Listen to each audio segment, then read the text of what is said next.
நெஞ்சம் கொண்ட அண்ணன் தம்பி யாரும் இல்லை. தன்னை போல என்னை என்னும் நீயும் நானும் ஓர் தாய் பிள்ளை. தம்பி உந்தன் உள்ளம் தானே அண்ணன் என்றும் வாழும் எல்லை.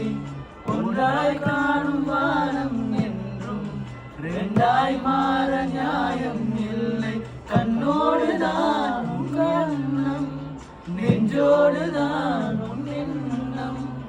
முன்னேற நீ மென்மேலும் என் ஆசைகள் கைகூடும். இந்த நேசம் பாசம் நாளும் வாழ்க. தென்மதுரை வைகை நதி தினம் பாடும்.